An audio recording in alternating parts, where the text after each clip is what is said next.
So I'm going to be making a set of earrings today with a new roller that I just printed on my 3D printer. It's a floral imprint. The other day I did print out these ones because I thought they were really pretty, and I did a set with this roller. It's really nice because these stick out on the actual clay when you've rolled it on.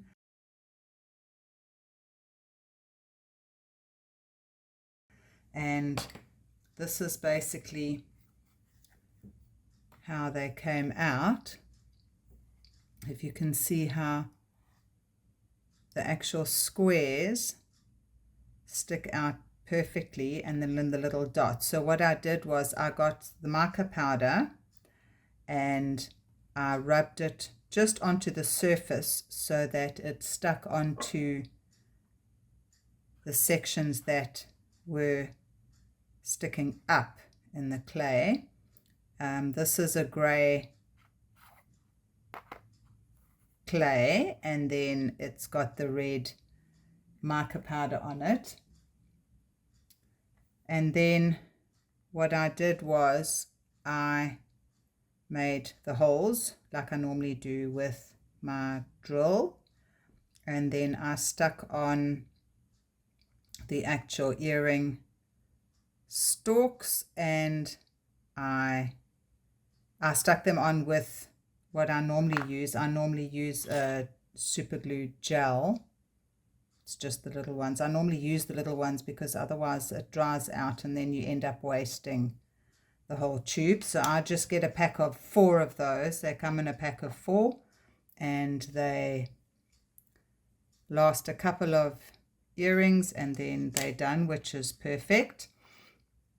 So what I do is I stick them on with, excuse my hands by the way, I will show you, they are nice and red from rolling out the Bordeaux clay that I'm going to be using, but I'll chat about that just now. Yes, so that's what I do. I stick on the earring studs with the super glue, and then I go over it first of all with, and I do cheat, so excuse me for cheating, but I do cheat. I use your gel nail polish, and this is a top coat. So what I do is I make sure that the earring has stuck on, and then I go over it with the glossy top coat, and then on these ones I've gone over with a rubber top, so it makes it matte, it doesn't make it shiny. So I think those actually look really smart. And then again, like I did say before, I do cheat sometimes, and I use the top coat, and I just went across the debossed sections and where the actual mica powder was, with the glossy gel nail polish. And then obviously I put it under the ultraviolet light and let them set. So that is the outcome of those. I think they really look pretty. So now just talking about the clay, I use a local clay. I don't use the imported clay from overseas. First of all, where we are, that polymer clay is quite expensive. So we have a local manufacturer in Cape Town called Clayology. And I have to say that this clay is really amazing. You don't need to roll it in the clay roller or your pasta roller or anything like that. It depending on the weather. We're in autumn now, so it's getting a little bit it takes a little bit longer to knead the clay, but I don't need to I don't need to use the roller. I just roll it in my hands and just, you know, knead it in my hands, and eventually it gets really nice and pliable. And also literally at 130 for, I normally do it for 30 minutes and it's perfect. It doesn't get hard and brittle, and they last for years. I've never had any of mine break or crumble or anything like that. This was actually a marbleized one. I'd put a beige color with it, and with the gray, and then obviously when I rolled it out I got streaks in it. The back you can see more clearly the streaks than the front because of the mica powder. So yeah, so now what I'm going to do today is I'm just going to do the Bordeaux, like I said, from Clayology, which I have to say they are amazing, and they're local, so they deliver quickly and they are also a lot more affordable. So that is my little explanation. I will also be using all my cutters are obviously print on my 3D printer.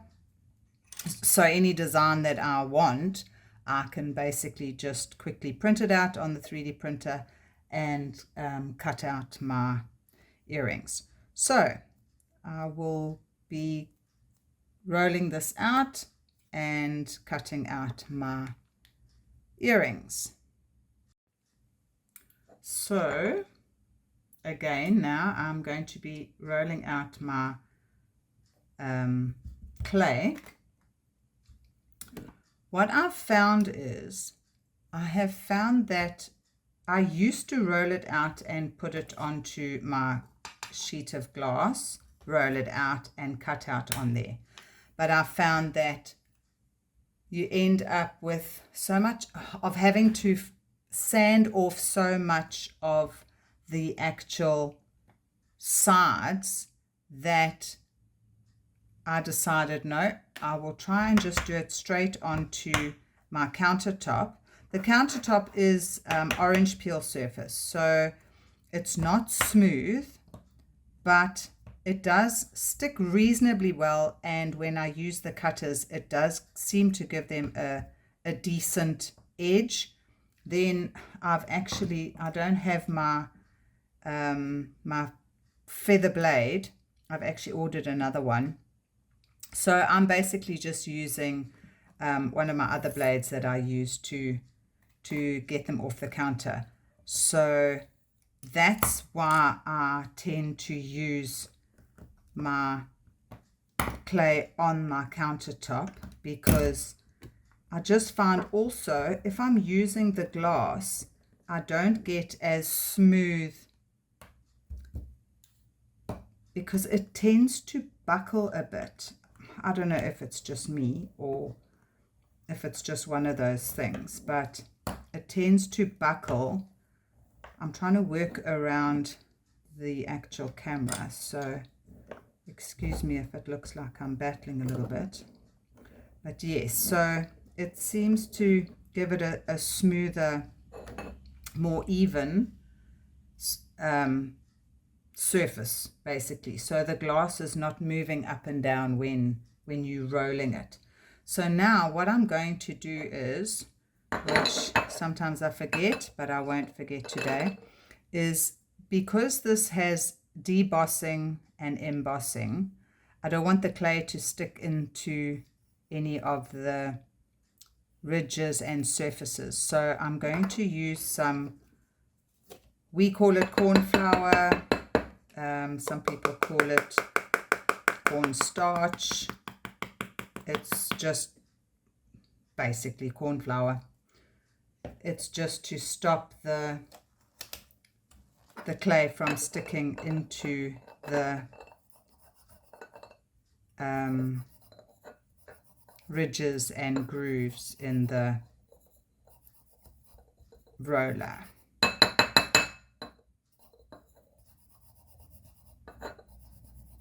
I mean, depending on how, excuse the noise, on how deep your ridges and that are, sometimes you need it, sometimes you don't. It's entirely up to you. If your clay isn't too sticky, then you should be okay, but I just do it anyway, because there's nothing worse than trying to get clay out of all these tiny little ridges and things. So right, so now what I will do is I will start on the edge, push down reasonably hard,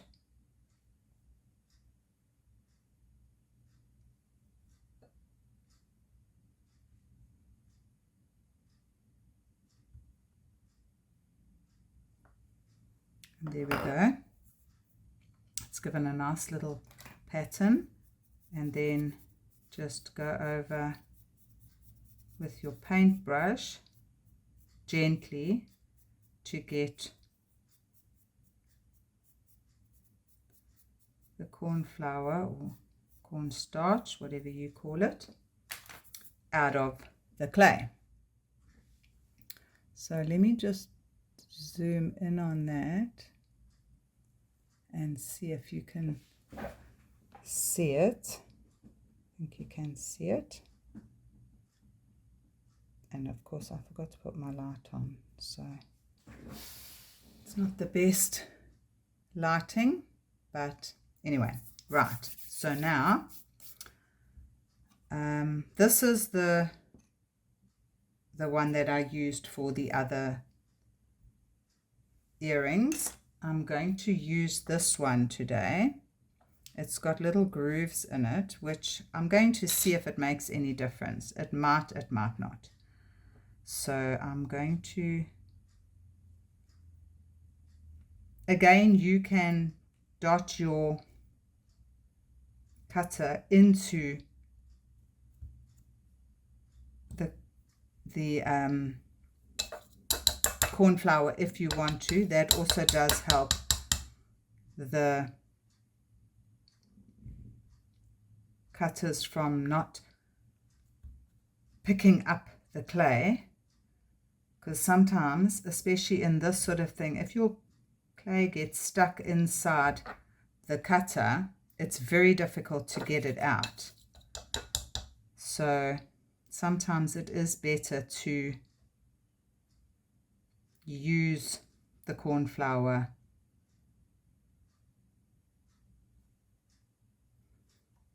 on your cutter. I'm going to do 2 lots, and then I will do tops. Just trying to see where it's got the nicest pieces.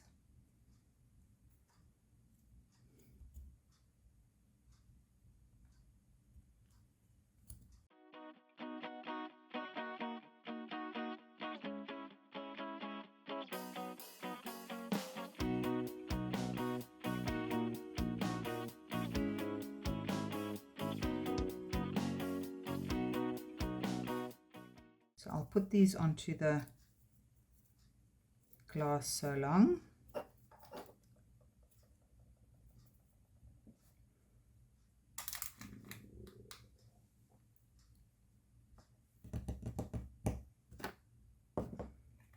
Okay.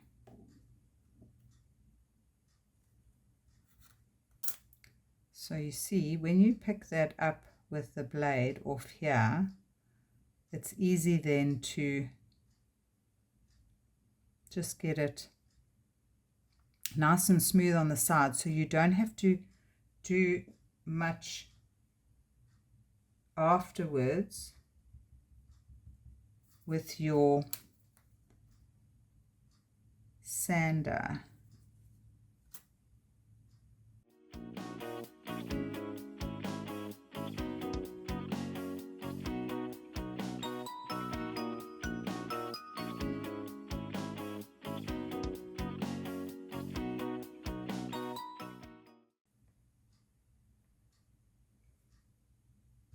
And my suggestion also, which I try and do, I don't always get it right, is when you are taking them off, always try and do it the same way on every one, because then they sort of get squashed, if you want to call it that, in the same direction. So all then you need to do is, if you want to stretch it out again, sort of back to its original size, you know, but if you do it this way, then it's going to squash it that way. So I try and always do it the same way. I know you can't see me putting them onto the glass, but I will show you once they're done. I'm just going to roll out some more so that I can do another top.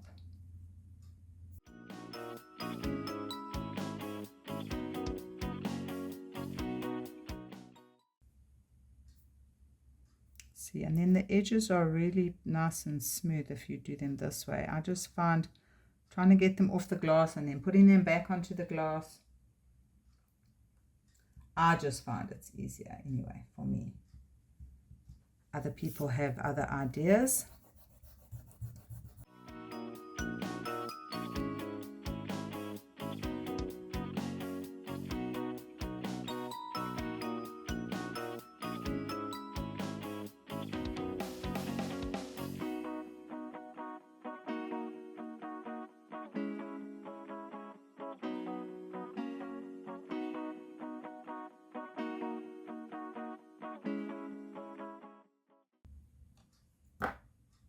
I've got this other design. Maybe I'll just do 2 of those as well.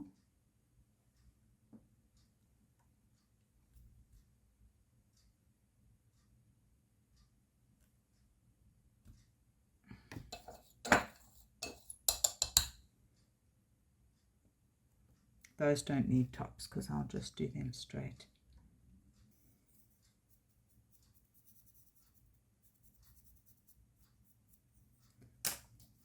Okay. And like I said before, try and do them all the same way. I mean, sometimes I do forget. I just get a bit carried away and start slicing. And then go, oh, that one's not the right shape, but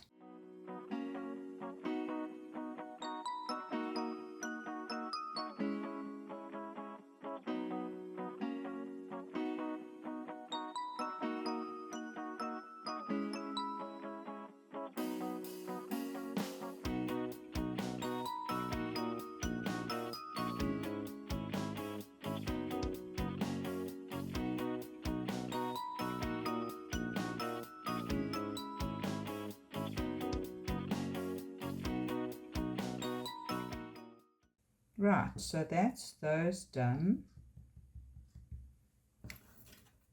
So now I will clean this off with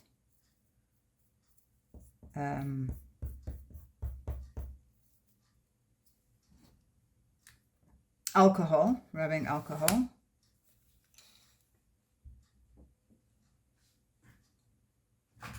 Once I am done here, I just want to get these done and then get them into the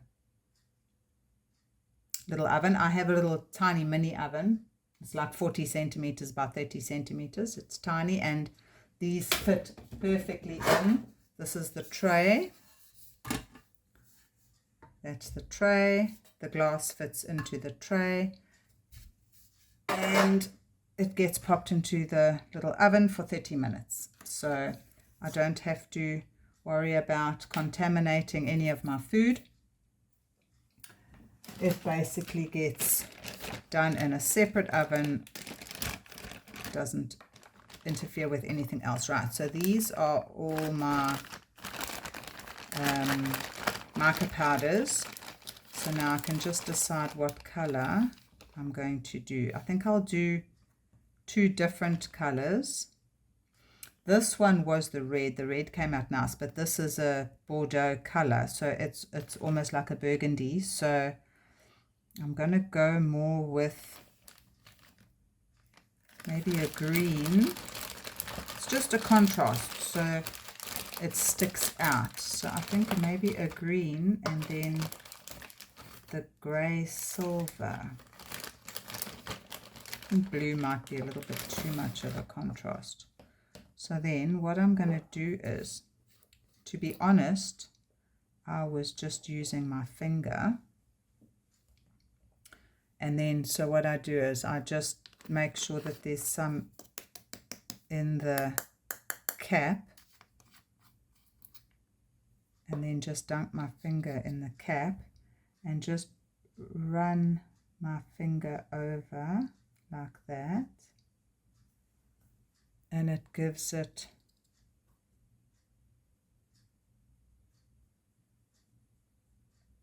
that pretty embossed and debossed as well. So it does both. I think this one and this one go nicely together.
And then what I'm going to do now is, because I've just decided now, I'm going to do a smaller one on top with a stud.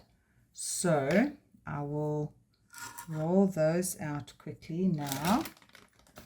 See, I always not change my mind, but I always get other ideas and then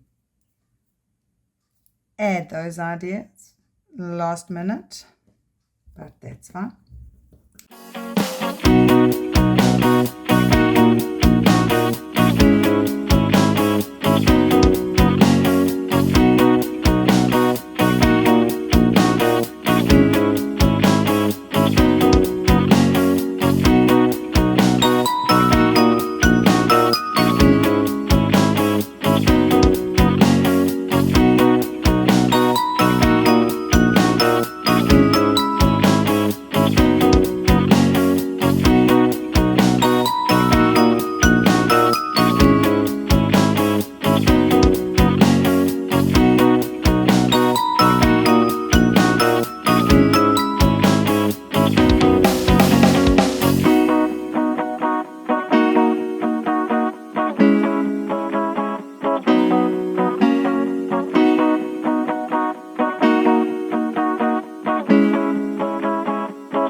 So that, let me see if I can bring them up. So maybe you can see the difference between the green and the silver.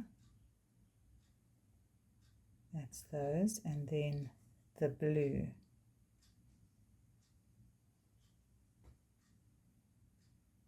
And then those are the green and those are the silver. So I think you can, even there, you can see the difference between the green and the blue and the silver. It will stand out even more once the resin is on it. So basically those are ready to go into the oven for half an hour.